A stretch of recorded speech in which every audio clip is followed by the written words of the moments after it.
sooner or later, we're just going to call AEW All Elite Interim Wrestling. That's it.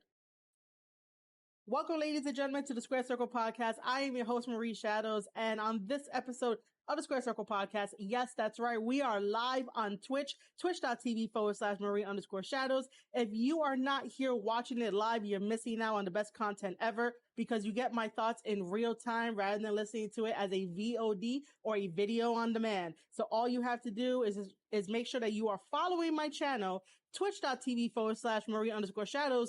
Or if you can't make it for whatever reason, that's cool. Sign up to my Substack newsletter, which we're about to talk about, marieshadows.substack.com, for all updates on wrestling news, my wrestling novel, live streams like this, podcast episodes where we talk about everything and anything wrestling. So 2 options, twitch.tv/Marie_Shadows or marieshadows.substack.com for all your wrestling needs. So now the wrestling world has been a little bit shooken up again because we have all this news that comes out of AEW, and the way that it comes out is very sloppy, if you ask me. I'm just going to say it right there and then. It's very, very, very sloppy in the fact of how all of this wrestling news is given to us.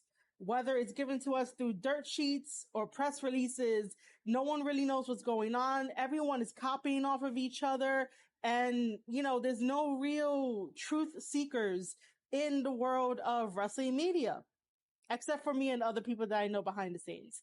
Cause we all have to give ourselves a little pat on the back, right? We all have to do that. So again, welcome to the Square Circle Podcast. I'm Marie Shadows, and right here next to me, in the box that you see here is my Substack newsletter. This is where you can find my breakdown of wrestling, and I will have some type of article up about AEW and their Battle Royale qualifier for a new interim AEW champion, which I hate interim champions. I really do. It makes no sense to have them in professional wrestling unless you need it for like a really short term, then yeah, sure, you can have an interim champion, but then again, just make it a champion. This isn't boxing. This isn't UFC. Wrestling, it's its own sport, and wrestling is in a league of its own. So it's like, why would you want to have an interim champion if you know that your champion, the supposed best in the world, CM Punk, is going to have surgery and is going to be out to maybe at least 6 to 9 months? I don't know. Don't quote me on that. He did not give us an update about what kind of injury it was, and he did not give us a time frame for that injury for him to heal and come back.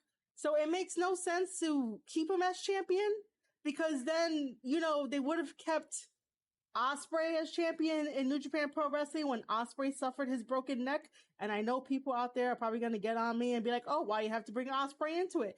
Ospreay is the perfect example. He ran around for months saying he was a real champion and that Shingo wasn't, and that Shingo was the interim champion. Ospreay was there doing this storyline ahead of everyone else. And then also, if you want to also talk about copying, the wrestlers that have the 2 belts, especially when Sammy had the 2 TNT championship belts, and we called it like the undisputed championship title, the undisputed TNT championship title, I should say. WWE's been doing undisputed championship titles for the longest. It will be very nice one day if AEW can not copy off of the companies that, AEW so desperately wants to be. It will be fantastic if that is the case, So yeah, I am starting like hot and heavy about this, and that's because it bothers me sometimes. It bothers me the way that fans think, especially new fans who are hardcore fans who sort of just want everything for them, and not think about the bigger picture of like, why certain things are not going to work out. You might think it works out, but it's not going to look good. It looks good on paper, but when you execute it, like, does it really look good? And I think my camera stopped. Oh no, good. I hit the wire, just so you know. if you're watching this on VOD and you're like, why did she say the camera stopped? I accidentally hit the wire. I did write my think piece about CM Punk. So we're gonna look over that. We're gonna look over my Substack. We're gonna have some fun. But yeah, initially those are my thoughts. That eventually AEW is gonna have to find what makes AEW unique. They had that. I had a whole belief in what makes AEW different, but right now I really can't tell. And I'm gonna say it again, and I'm gonna write it down. You guys are gonna read it. You guys are gonna hear it. I honestly think that the day that Cody Rhodes left is the day that AEW is going to end up in shambles. And we are seeing the threads slowly unwind. We're seeing the breakdowns so slowly happening, whether or not, this is a work or anything like that. Is my stream good?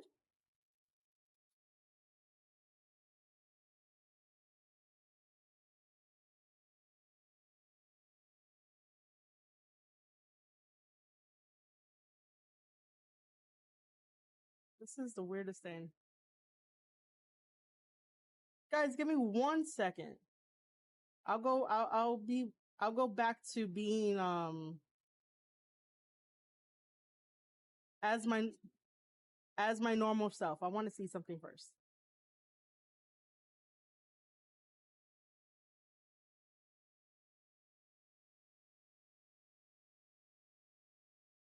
Oh,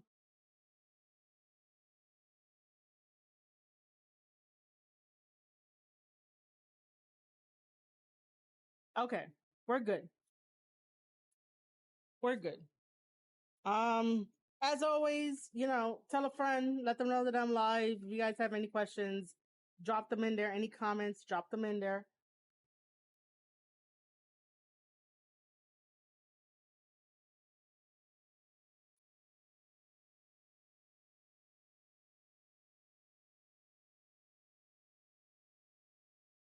Um, so yeah.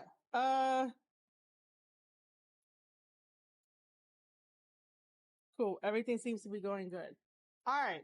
Let's jump into my newsletter since it's been staring at you guys for, roughly about 33 minutes. So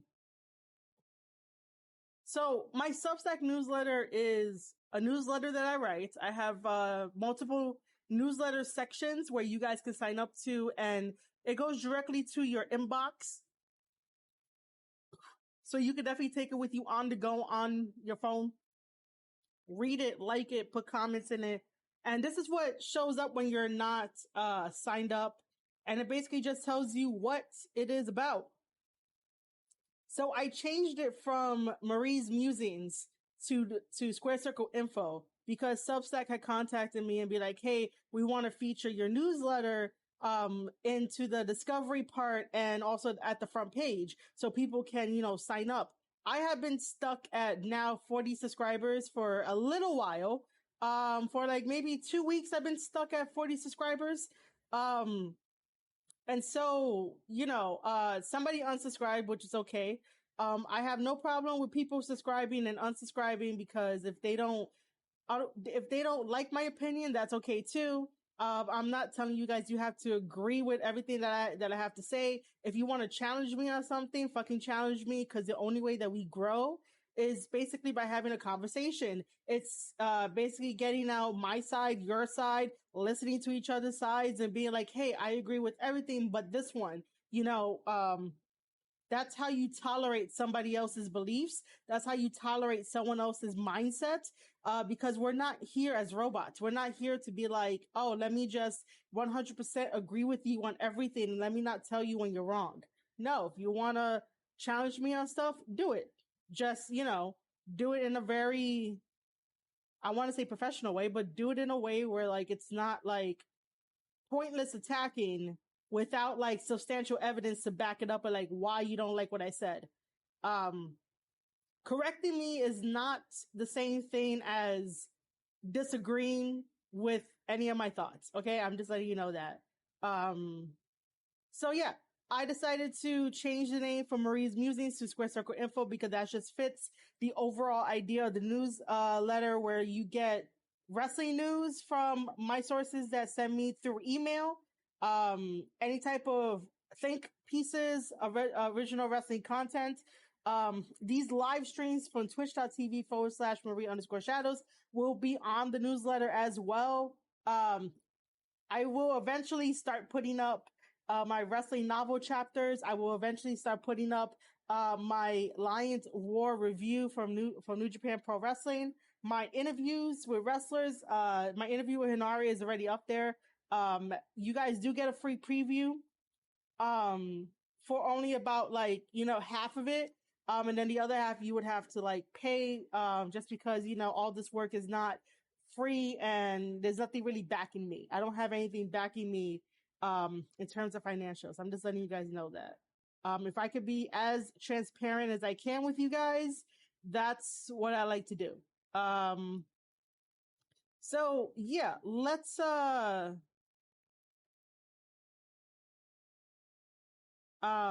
so this is like my one-off to get you guys to sign up.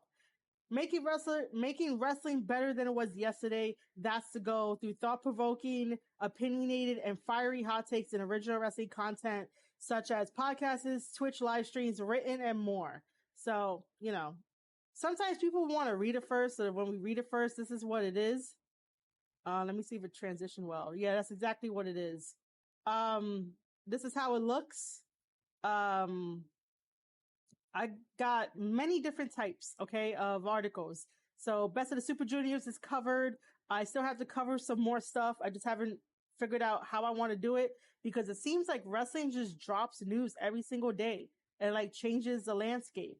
So you have the home. The home will show you all the articles I have written, all the past articles, all of my podcast episodes are up on here. My recommendation section where Jesse Ventura is on here too. So I was marking out yesterday for it. We'll talk about my CM Punk article in a little bit. But I just want to show you what's here. So podcast would be here. So it could be easily accessible when you're passing by and you just want to listen to me rant or, praise. Eventually I was going to praise AEW Dynamite. Cause AEW Dynamite, I really did sort of enjoy. And I think that's thanks to MJF and his promo. But other than that, I was going to praise it. Now I have no idea where that's going to be in this conversation.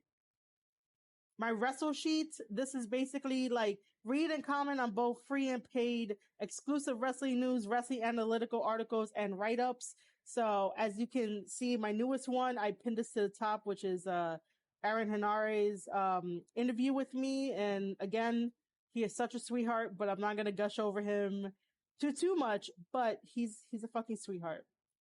We'll get to the Punk one. The AEW Double or Nothing review. I got my biggest fan who's angry at me. She didn't like it, but that's okay. I do keep you up to date with everything Ibushi and New Japan going on. I put up wrestling news Lance Norai signs with MOW.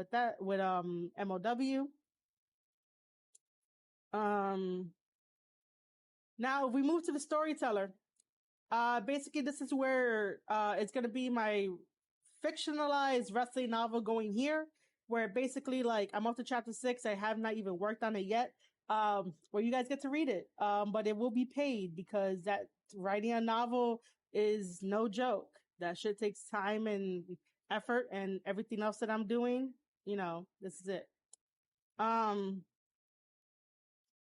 My musings are basically my little updates, lighthearted stuff. Nothing too heavy. It's nothing like the wrestle sheet. And then we have the archive, which is everything. And then we have the about, which I'm probably going to change up, but this gives you an idea of if you love wrestling, if you want to understand, appreciate it, and gain different outlooks, perspective, and more about wrestling, this newsletter is for you. If you are willing to give me a chance to sort of give you a different perspective about wrestling, the way that I do it, which no one else does. I'll tell you that right now. I know I have a chip on my shoulder and I sound arrogant, but I basically can talk wrestling with the best of them. Um, and with all my knowledge and how to, bring it up, how to dissect it and everything, like I am the one for it. If I don't believe in my talents and my skills, then no one else is going to believe in me. No one else is going to put it out there saying that I'm the best.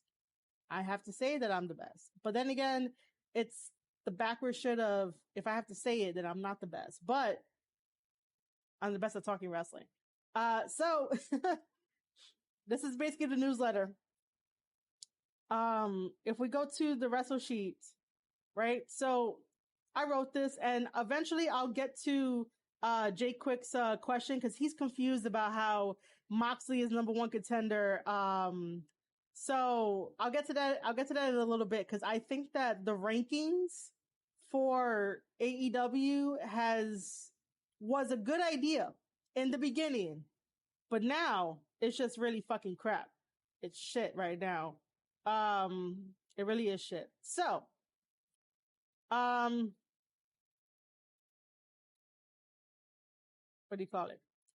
So this is my article where basically I asked you guys, the fans, AEW fans, uh, you know, I just want to mention that Kyle from SmackDown Pod had once asked on his show, you know, he's very surprised that I always call out the AEW faithful.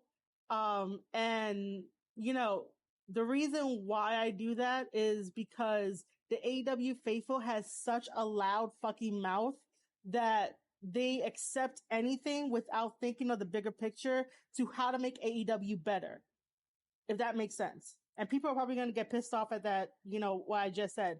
But it just seems like the very vocal part of the AEW faithful that don't want to tell Tony Khan that, like, hey, you should really be hiring teams, stop hiring more women wrestlers when you need to work on your women's division. The more women wrestlers that get hired for the AEW division does not put a band-aid on the fact that the AEW women need to train together. They need to be in the same household together to understand that, we have each other's lives in our hands when they're out there performing for us. And we need stuff to make it look smooth. We need the fans to get into it because sometimes the fans in the front row, they're supposed to be the ones that are very energetic and really like supporting them, but half the time they're sitting down looking into space or looking into their phones, and it's like, how does this help the women? It really doesn't. So, the vocal part of the AEW faithful basically shouts at the stupidest of shits. But when it comes time to actually fix the company that you want, nothing happens. I'm starting to see now a lot of people are complaining. A lot of people are trying to push the envelope and a lot of people are trying to question. But again, it gets silenced. Tony Khan listened to one fan about putting the lights up in the back of the arena so that way it could have more light and you could see the fans. And yeah, that was a good idea. But imagine if I tweeted out to Tony Khan, hey, something about the women's division to like help them. I can't really think of something that like I would tweet that where he would respond to. But if you tweet about the women, he doesn't say shit. He doesn't say, oh, that's a good idea or that's a bad idea or we're thinking about it. It's always like, who can I put up on top? Who can I get there? It's always one of those. It's never like, hey, that's a good idea for the women. I just opened up the wrong program right now.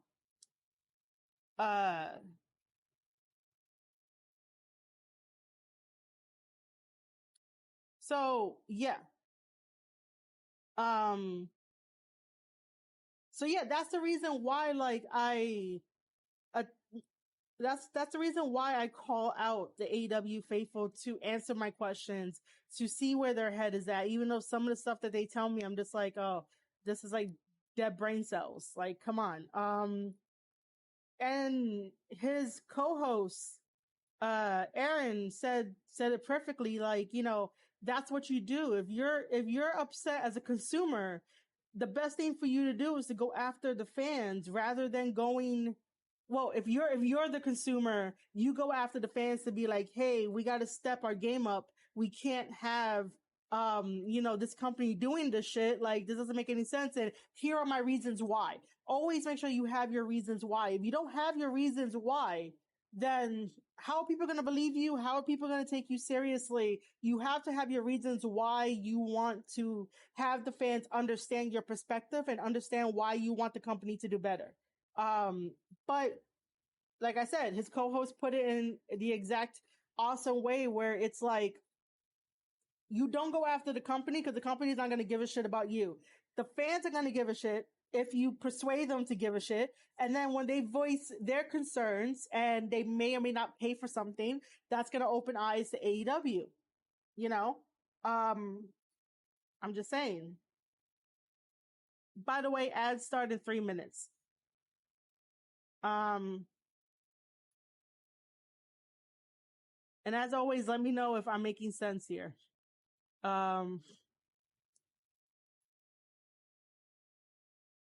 So I ask the wrestling community, as a wrestling fan, what do you lose? What do you lose if CM Punk relinquishes the AEW World Heavyweight Championship? What I didn't like was that Tony Khan was like, you could keep it because I believe in you.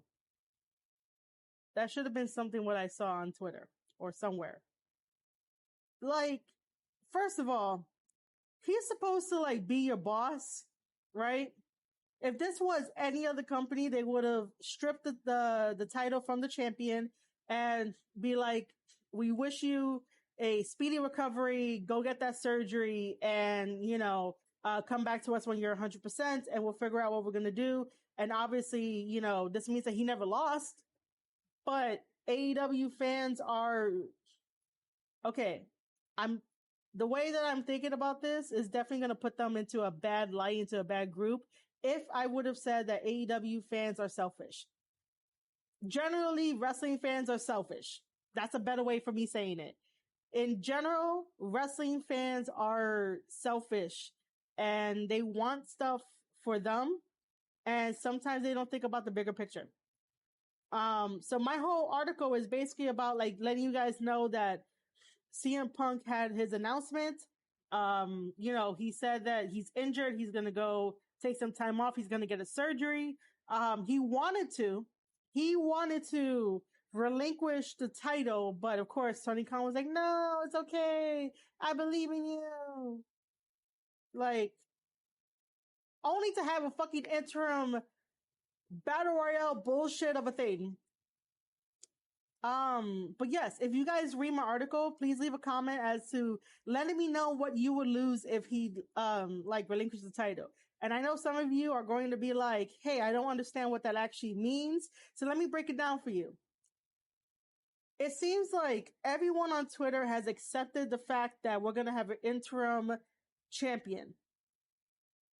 I'm like, whoa, does that mean that you guys feel if CM Punk would have relinquished the title, does that mean to you that his moment, his significant win at Double or Nothing against Hangman Adam Page does not count? If he would have relinquished the title, does that make you feel like you lost something?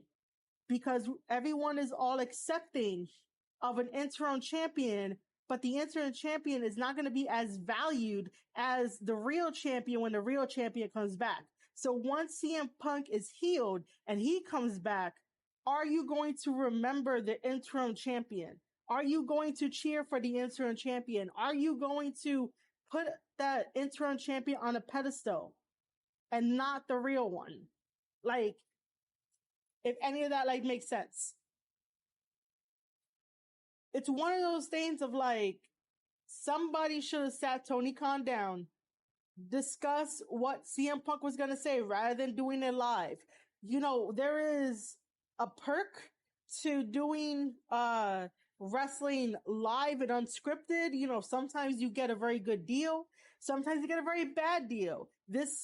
announcement with CM Punk and not relinquishing the title and then creating a battle royale and then including New Japan Pro Wrestling to have a qualifier match to face the person who wins on June 8th in the battle royal to go on to face Jon Moxley. It's messy, it's bad, and this is what it means when doing it live gave them a bad hand. It makes no fucking sense. No sense at all. And this is why I don't really cover AEW as much, because even while I'm trying to explain it, I have to remember little things that I might have missed, because there's a lot of information that's going out there. There's a lot of information that's so fucking sloppy that I don't think anyone has the balls to tell Tony Khan that it's sloppy, dude. Like, point blank, it's sloppy. Like, why are you doing it so difficult when it could just be simple? You could have just took a page out of New Japan Pro Wrestling's book and you could have just said, okay, CM Punk is relinquishing the title. Next week on Dynamite, we're just going to have Hangman Adam Page versus Wardlow, and whoever wins gets to have that championship title, rather than doing a battle royale where June 8th is two competitors.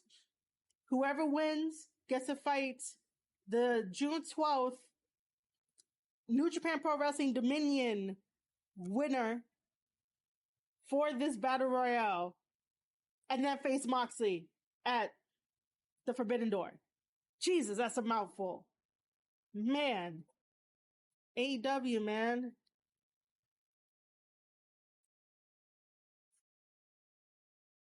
It hurts my brain just doing this. But yeah, they could have just taken a page out of New Japan Pro Wrestling.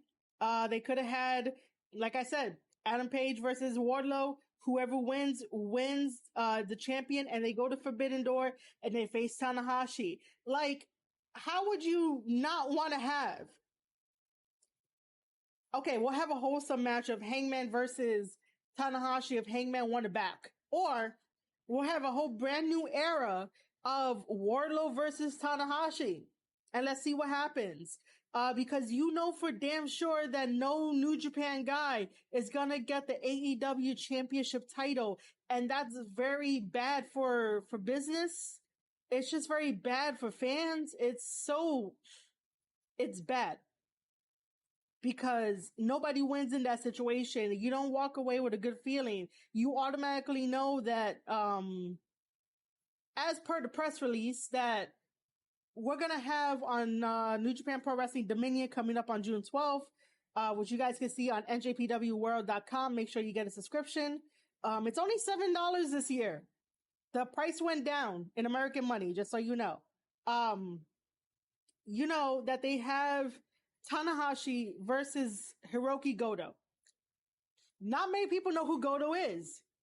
I don't even know if Tony Khan knows who Goto is, but according to someone on Twitter, they said that Tony Khan went to a few New Japan shows, so yes, he does know. And I'm like, anybody could go to any shows, dude. Like, anybody can go to a few shows and still not know who Goto is. Unless you remember matches, unless you cover wrestling, like really cover wrestling, then yeah, I'll give the benefit of the doubt. But Tony Khan here is playing with dolls. And if he sees a shiny new figure come through, it's like, oh my gosh, shiny, I gotta go play with it.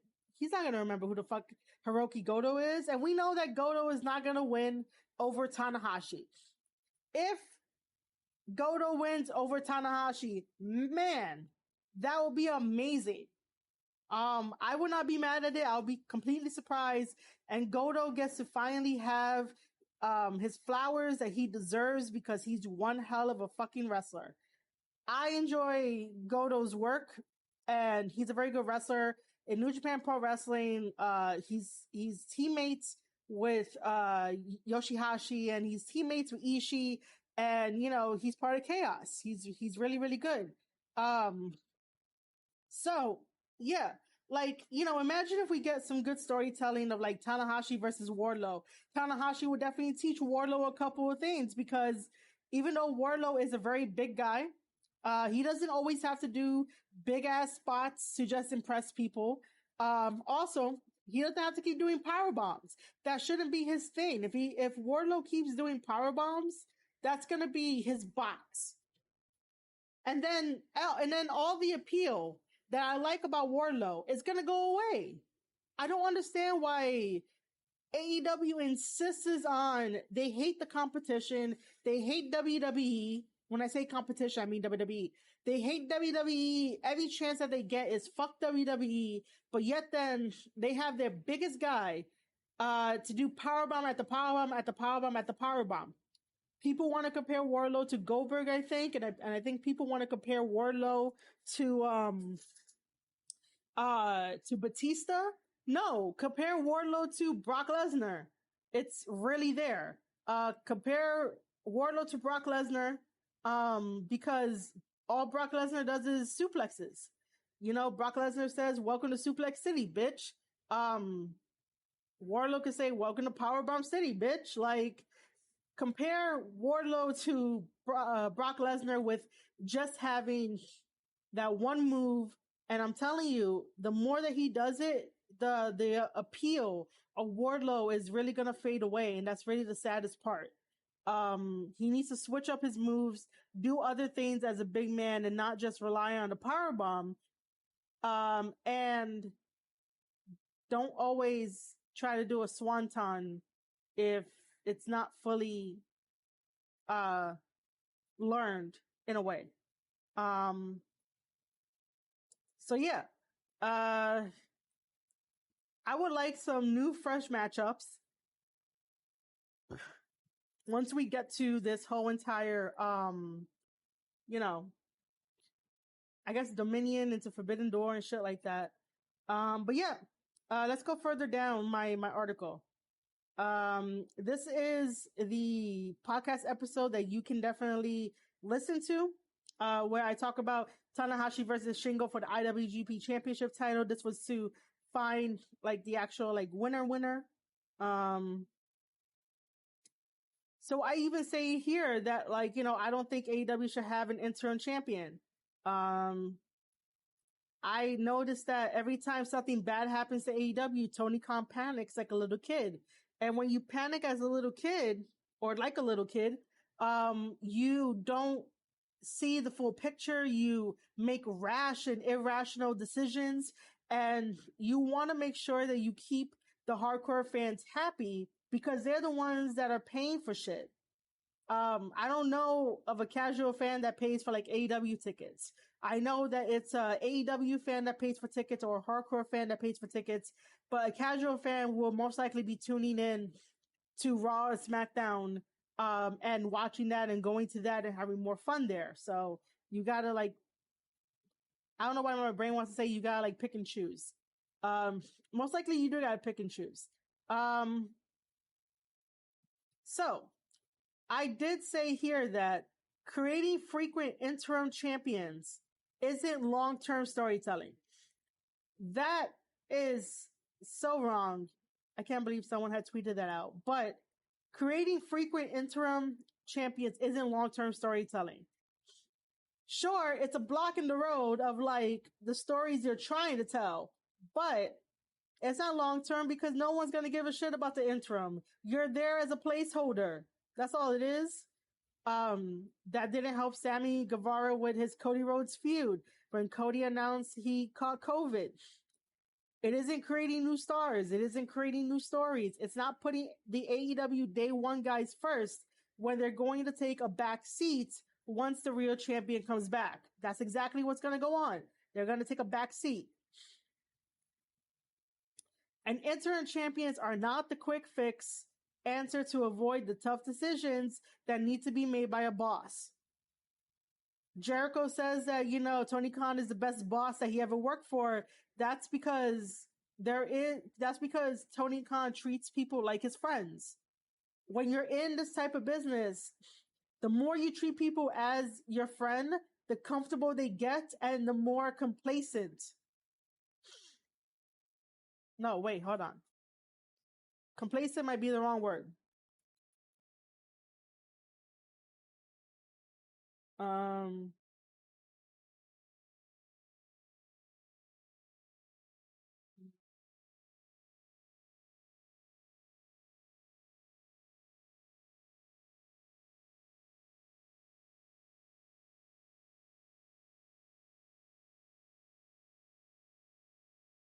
I guess. Yeah. Okay. Yeah. Because the point I'm trying to make is that if you are really friends with your, like if you're supposed to be the boss and you're friends with the employees, they're gonna really be complacent that they don't really want to improve because they already feel proud of the work that they've done. And to me, someone analyzing their work, I would definitely say it's fucking mediocre. You gotta like really step it up. Um, because the last thing I want is for wrestlers to get forgotten in something that they love. You know, I don't want no um wrestler to get forgotten in the sport that they love because they spent so much time and energy going through the training, wrecking their bodies, putting their bodies on the line, getting hurt, getting broken bones. Like, why would you want that to fade away? You know, if you're just going to be complacent and be like, oh, I did a good job. I could go home and rest. Like, I don't get that. So yeah, Jericho said that, Tony Khan is the best boss he ever worked for. And that's because he's friends with everybody and Tony Khan doesn't want to be a boss. Um, I said it somewhere that, I would be more intimidated of Vince McMahon than Tony Khan. Um, just because Vince has that authority figure already and you don't want to fuck with Vince. Tony Khan is like, what are you really going to do? You know? Um, what are you really going to do? Uh, like I said here, don't upset the hardcore fans with anything less than what makes them happy because that's TK's income right there. It really is. Um, just so you guys know, Punk and I have each other blocked on Twitter. That's because 7 years ago I called him out on his tell-all bullshit on Coco Cabana's podcast. He didn't like what I had to say. I actually wrote an article about it. Tagged him in it. He didn't like it. I didn't like it either. We both blocked each other. That's it. That's the reason for me putting in parentheses, not boasting, just providing you a fact you may not know. Uh, but I will give Punk credit where it's due by saying that for him to relinquish the title, wanting to do it, to do the right thing, to relinquish the title, that's a stand-up act. The fact that Tony Khan is all like, no, you can keep it, it's okay.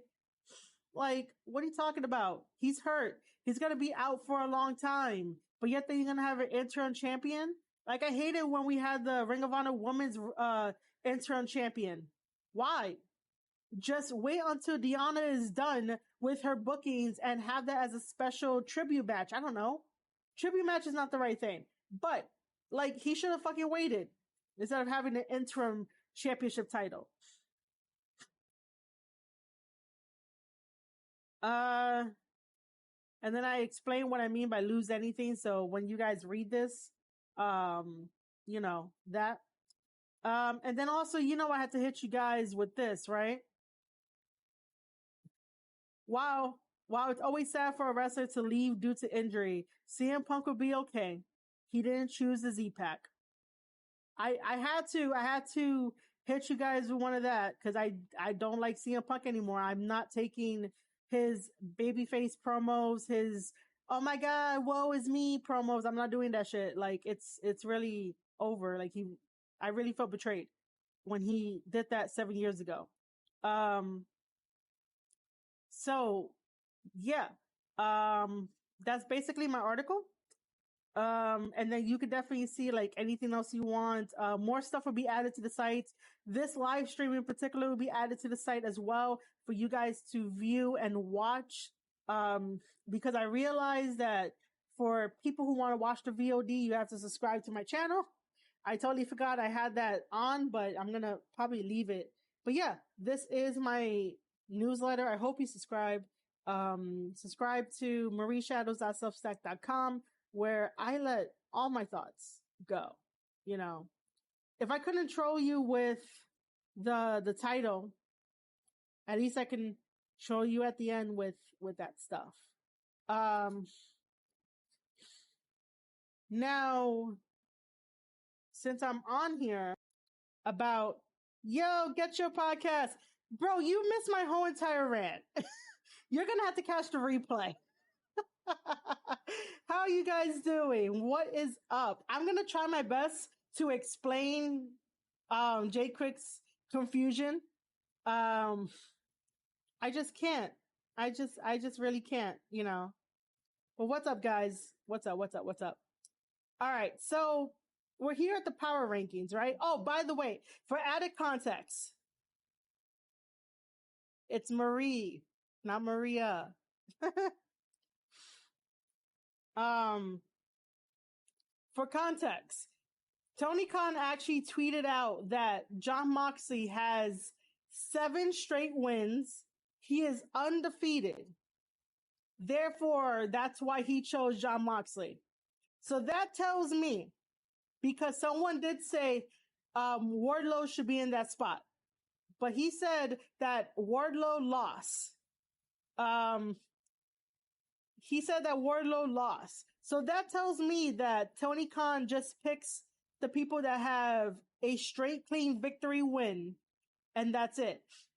And that's really sad because it's like Wardlow put in a lot of work and effort to get his supposed contract.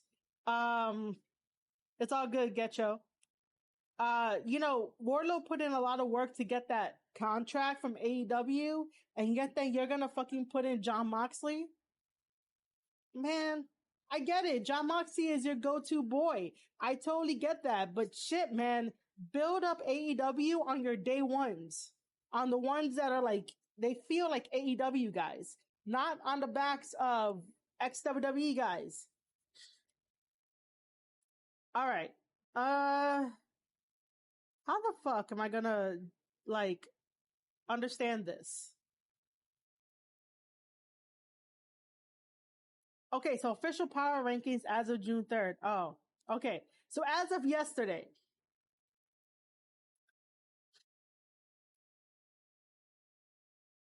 we have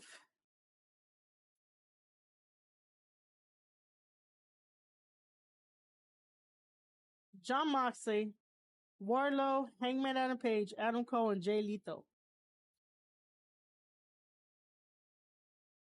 How is Jay Lethal here? Has Jay Lethal been on Dark? Adam Cole. What happens if I... So you can't even click on the name without it expanding and look at not the list, the record.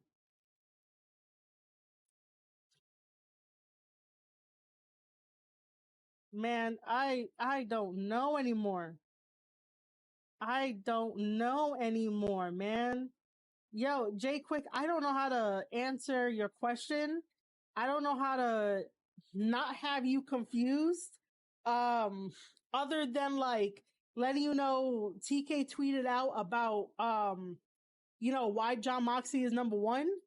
Like I don't know. That's it's not even interactive.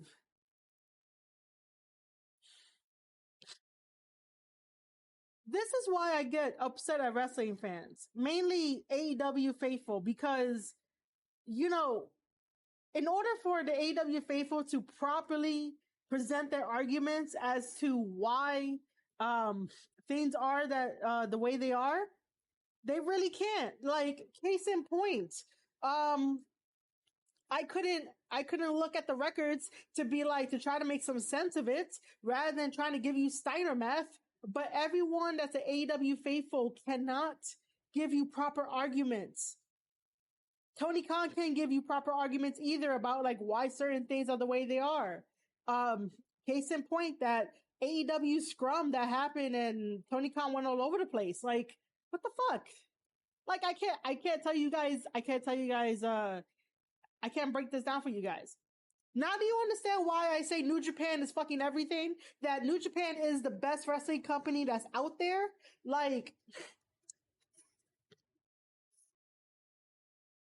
New Japan Pro Wrestling is the best company out there, and I really hope that they have eyes in the back of their head because Tony Khan is going to come for New Japan Pro Wrestling. It might sound really, really fucking crazy coming from me, but make sure New Japan Pro Wrestling, you guys have your head on a fucking swivel, because I don't trust anything Tony Khan does. I really don't. I don't trust him booking the Forbidden Door. I don't trust him booking his guys. I don't trust, I really don't trust much of anything. And the partnership that he has with New Japan Pro Wrestling, every single New Japan guy fucking loses on AEW soil. Every New Japan guy gets in like 3 fucking minutes of their time. Case in point, Hikuleo. Hikuleo didn't get in much. Everyone else got in much. The Young Bucks are always going to get in their shit. Reed Dragon are always going to get in their shit, but Hikuleo doesn't get shit. Why? I fucking hate that. You know, they say that AEW is for everyone, but yet then the same revolving people get to have their shit displayed on everything.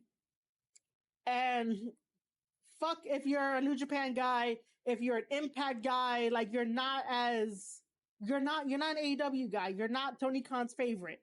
And everyone that's so brainwashed by it, like, can't give you a proper argument about certain things if you bring it up. Like, if we bring up the rankings, like, why am I supposed to take AEW's word for it if I can't access the records of, you know, what the score is?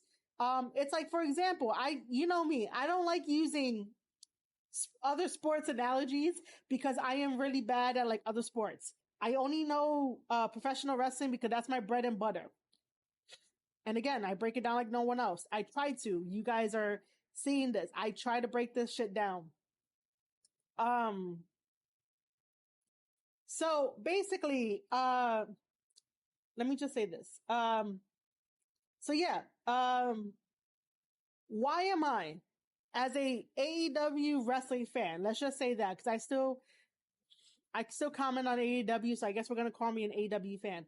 Why do I have to take AEW's word that Jon Moxley is the right person in the number 1 spot for the rankings if I cannot see the record? I am not paying attention every week on AEW Dynamite to see the lower graphic of the records. They should have left it the same way where they had the record and then like the overall record, where I could easily tell you guys, okay, this is why. Hear me out. X, Y, and Z. These are my points. This is why Jon Moxley is up in first. And then I could tell you like, oh, well, when he had this match, he won. Like, I am supposed to be giving you an analytical, I don't want to use the word debate. Debate is the wrong word here. An analytical overview of AEW, but I can't do that. I can't. And there goes my content. I really can't. But I could definitely switch and definitely talk about New Japan Pro Wrestling and why certain things are done. But yes, Jay Quick, if you are still in the chat and you're still watching me, I am completely sorry that I cannot take away your confusion, because I am as confused as you. I still think that, like I said earlier, Getcho, you guys weren't here when I said it, but I do think that they should have took the New Japan approach for when Ospreay had his neck injury and he had to vacate the title, and we had you know, Shingo versus it was supposed to be Shingo versus Kota Ibushi, but Kota Ibushi was feeling sick at the time when he took the second vaccine shot. So it was Tanahashi versus Shingo. Shingo won. Shingo is the IWGP champion at the time. At the time, Shingo was the champion, and that just replaced the undefeated, unbeaten Will Ospreay at the time. You know, AEW should have at least did that. To just have Hangman Adam Page versus Wardlow. Because who wouldn't want to see Hangman Adam Page versus Tanahashi at Forbidden Door, or who wouldn't want to see Wardlow versus Tanahashi at the Forbidden Door, right? You make new stars. You don't rotate the fucking WWE guys. So let me go back up here.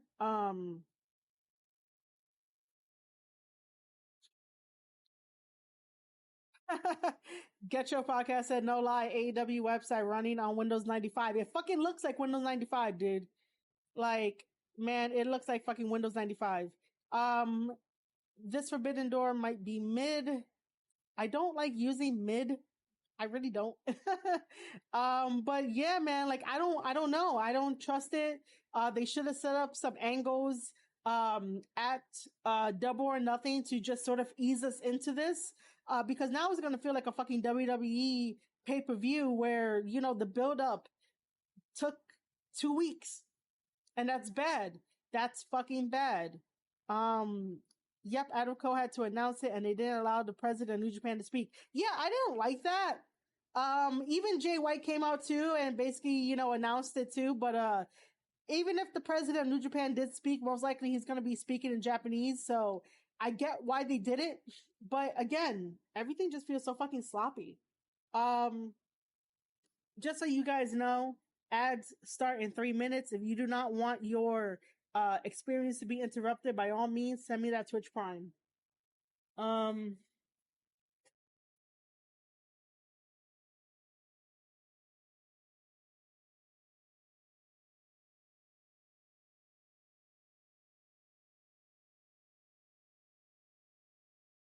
uh, wow. Okay, so I'm looking on my Twitter, and Goto didn't even fucking know he was in the match until he found it. That's also a bad thing too. Every wrestler that you talk to, when you ask them, hey, how did you hear about the Forbidden Door? Who told you about the Forbidden Door? All they keep saying is Twitter, social media. Oh, I found out through social media. Why are they finding out through social media? Like, why? Why can't you like text them or let the office know to let them know that they're on the card? Like, it would have been really bad if like, someone didn't show up, and then they're going to get the brunt force of, you know, them not showing up. But yeah, like, it's ridiculous. Um, what else did I want to say about this whole fucking situation? I was trying to be like, hey, let me explain it, because I don't really know what the fuck it is, or what's really going on. Um, I mean, I already covered CM Punk. I already covered AEW and interim champions. Sooner or later, we're just gonna call AEW All Elite Interim Wrestling. The reason why I go so hard about AEW is because I really wanted to succeed, but it feels like there's no improvement. Tony Khan wants to listen to Dana White about, not listening to the fans, but especially when like they're negative. But are you really listening? Are you really listening to the ones that would give you constructive criticisms, that will think outside the box for you, that would do the research for you, that would definitely be like, hey, this idea may not work, but let's find out ways how we can make it work. Like, it's always a we thing with me when it comes to certain things. Like, it's always a we thing. I don't really do I. It's a we thing. It's a team thing that I want AEW to succeed. But, they're really pushing, they're really like holding on and stuff. They have some hits, they have some misses, but at the end of the day, it's like, I really want them to succeed and think about things better, and not just do stuff for the sake of doing stuff and just be a regular indies. Like, I really don't want that.